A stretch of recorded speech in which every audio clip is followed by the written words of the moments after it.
Subscribe and don't forget to press the bell icon to get notified whenever we upload a new video. एक तरफ भारत है जिसने आज़ादी ली हुई है और वो कहाँ खड़ा है, और हम यहाँ पे एक एक धेले को एक एक पैसे को रो रहे हैं।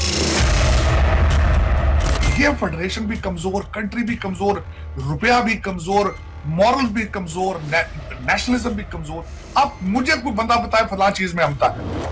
कल 15 अगस्त थी, इंडिया का इंडिपेंडेंस डे था और उन्होंने 3.5 किलोमीटर लेंथ में तिरंगा बनाकर, झंडा बनाकर एक वर्ल्ड रिकॉर्ड कायम किया है।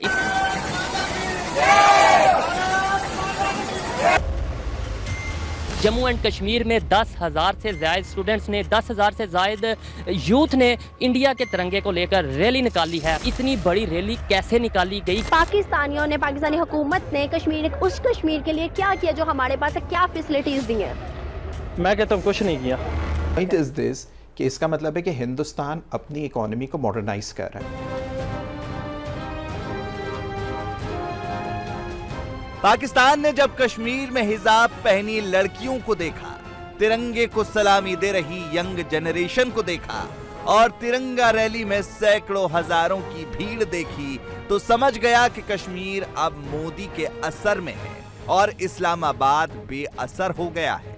जम्मू एंड कश्मीर में 10,000 से ज़्यादा स्टूडेंट्स ने, 10,000 से ज़्यादा यूथ ने इंडिया के तिरंगे को लेकर रैली निकाली है। इतनी बड़ी रैली कैसे निकाली गई? पाकिस्तान की आवाम इसका क्या जवाब देती है, जानते हैं पाकिस्तान की आवाम से। कश्मीर के साथ हैं और कल भी कश्मीर के साथ खड़े हैं। साथ खड़े होने से क्या होता है, मुझे बताएं। मैं आज कह दूं, मैं जो है क्या नाम लेते हैं, फ़लस्तीन के मुसलमानों के साथ खड़ा हूं, बस कह दिया। कुछ प्रैक्टिकली हम क्यों नहीं करते कुछ, अगर इतना हमें दर्द है तो? देखें, अकेला बंदा जो है वो कभी भी कुछ नहीं कर सकता। कश्मीर 75 साल हो गया है कि भाई कोई भी नहीं आवाज उठा रहा। एक बंदा था। आप देखें, आपके सामने ये कैमरा है, ये माइक है, आप आवाज उठाएं। अगर हमने कुछ किया है, हमने कश्मीर के लिए कुछ किया तो आवाज उठाएं। हमने कुछ किया ही नहीं शायद। तो आपकी बात ठीक है। तो कुछ कहना चाहेंगे? जो मेरा क्वेश्चन था उस हवाले से कि हमारे झंडे की इतनी बड़ी रैली क्यों नहीं निकली? हमारे यहाँ पे पाकिस्तान में लोग सिर्फ ना पैसे के लिए, दिखावे के लिए सब कुछ करते हैं, आजादी के लिए कोई कुछ नहीं करता। इतनी हिंदुस्तान के कश्मीर गेम प्लान में पाकिस्तान फंस गया, ये बात पाकिस्तान के वजीर आजम ने खुद कबूल की है। पाकिस्तान के 75वें इंडिपेंडेंस डे पर शहबाज शरीफ ने भाषण दिया, इसमें खुद ही अपनी गलती मान ली। शहबाज के कबूलनामे में पाकिस्तान की 75 साल की गलतियों का पूरा कच्चा चिट्ठा मौजूद है। तरक्की नहीं की, अलबत्ता ये हकीकत अपनी जगह मौजूद है कि जिस तसलसल, तवज्जो और रफ्तार से हमें अपनी मंजिल को हासिल करना था, इसमें हमसे इज्तिमाई कोताहियां हुई हैं। जिस तसलसल, तवज्जो और रफ्तार से हमें अपनी मंजिल को हासिल करना था, इसमें हमसे इज्तिमाई कोताहियां हुई हैं। यही वो मिशन है जो आज हमारे सामने है और जिसे हमने पूरा करना है। इसके लिए हमें नेशनल डायलॉग करने की जरूरत है। हिंदुस्तान और पाकिस्तान को एक साथ आजादी मिली। बीते 75 सालों में पाकिस्तान ने सिर्फ मजहब की बात की।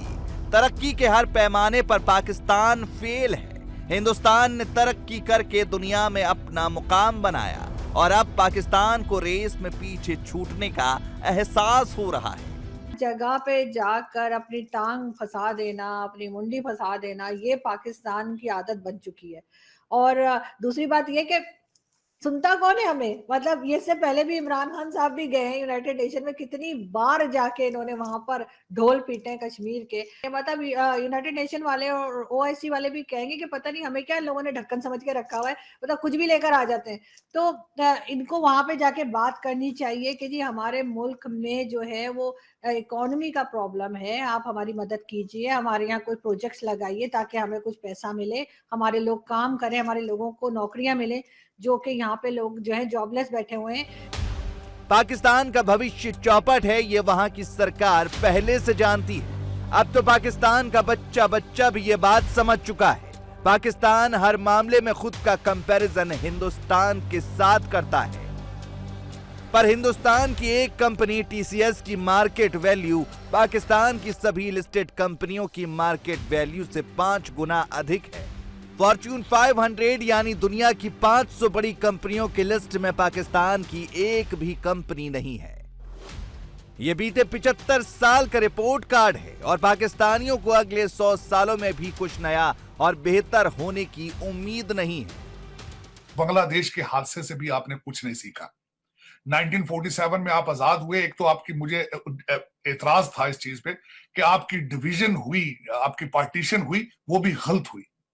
कभी आपने देखा है कि मुल्क का किसी मुल्क का भी एक हिस्सा हजारों मील दूर आप एनिमी टेरिटरी के ऊपर से गुजर के जाएं दूसरी साइड पे, और फिर आप बनने के फौरन 10 साल बाद ही उन लोगों को अपने ऊपर बर्डन समझना शुरू कर दें।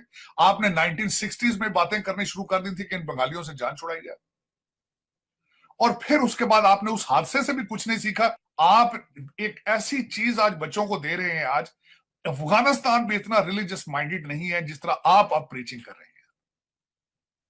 खान साहब हर तकरीर जो करते हैं उसके 10 मिनट शुरू में भाषण देते हैं इस्लाम का, और जिसका खुद उन्हें कुछ नहीं पता। ये फेडरेशन भी कमजोर, कंट्री भी कमजोर, रुपया भी कमजोर, मॉरल भी कमजोर, नेशनलिज्म भी कमजोर। अब मुझे कोई बंदा बताए फलां चीज में हम ताकतवर है, फलां चीज में हमने बहुत तरक्की की। साजिद साहब देखिए, आपने सब चीजों को कहा कमजोर, लेकिन एक ऐसे मुल्क की हर चीज कमजोर है जहाँ की दीवारों पर लिखा होता है कि मर्दाना कमजोरी के लिए ये दवाई इस्तेमाल, हर दीवार पे लिखा होता है। इससे भी माइंडसेट का पता चलता है ना हमारे सर। पाकिस्तान का सबसे बड़ा मसला है इस्लामाबाद का कंफ्यूजन। 75 साल बाद भी पाकिस्तान को ना तो अपना डायरेक्शन पता है और ना ही आगे बढ़ने का फॉर्मूला।